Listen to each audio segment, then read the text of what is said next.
వైసీపీకి వైఎస్ఆర్ కాంగ్రెస్ పార్టీ ప్రభుత్వం ఏ విధంగా వ్యవస్థల్ని దుర్వినియోగం చేస్తుందో ఈ ఫోటోలు సాక్ష్యం.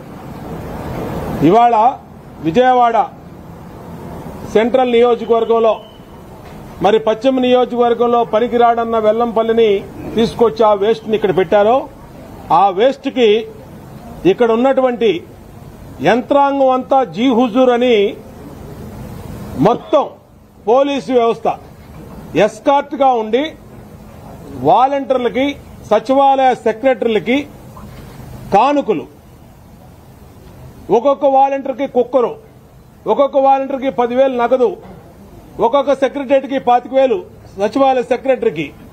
ఇదే కాకుండా వీళ్లు ప్రచారంలో వీళ్ళ పక్కన తిప్పుకొని ఆ ప్రచారంలో మీరు గనక వైసీపీ అభ్యర్థి ఈయనకి గనక ఓటేయకపోతే మీ పెన్షన్ తీసేస్తాం, మీ ఇల్లు రిజిస్ట్రేషన్ ఆపేస్తాం, అలాగే మీకున్నటువంటి పథకాలు తీసేస్తాం అని చెప్పి ఈ విధంగా పబ్లిక్ గా బెదిరిస్తా ఉన్నారు.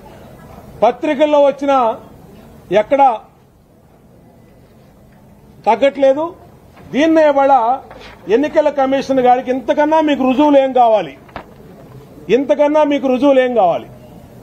విజయవాడలో ఏ కళ్యాణ మండపంలో ఈ వాలంటీర్లు సచివాలయ సిబ్బంది సచివాలయ సెక్రటరీలతో సమావేశాలు పెట్టారు. దాంట్లో ఏమేమి ఇచ్చారు విత్ ఫోటోలు వీడియోలతో సహా చూపించాం.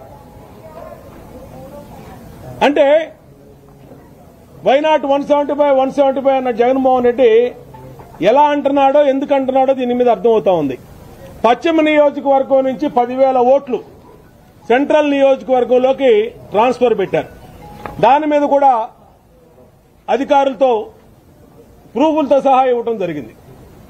ఎక్కడెక్కడ అంటే అక్టోబర్ 27 తారీఖు నాడు ఎలక్షన్ బిఎల్ఓస్ ఫైనల్ చేసిన ఓటర్ లిస్టులు జనవరి 22వ తారీఖున ఇస్తే దాన్ని ఈ విధంగా మళ్లీ 10,000 ఓట్లు పెడుతున్నారంటే కొత్త ఎలా వచ్చారు? ఈ 10,000 మంది ఎక్కడి నుంచి వచ్చారు, ఎందుకు వచ్చారు? ఇప్పుడే రావాల్సినటువంటి ఆగత్యం ఏంటి? Minimum common sense. ఒక ఇంట్లో 20 ఓట్లు, ఒక ఇంట్లో 40 ఓట్లు, డోర్ నెంబర్ ఒక ఫ్యామిలీలో 20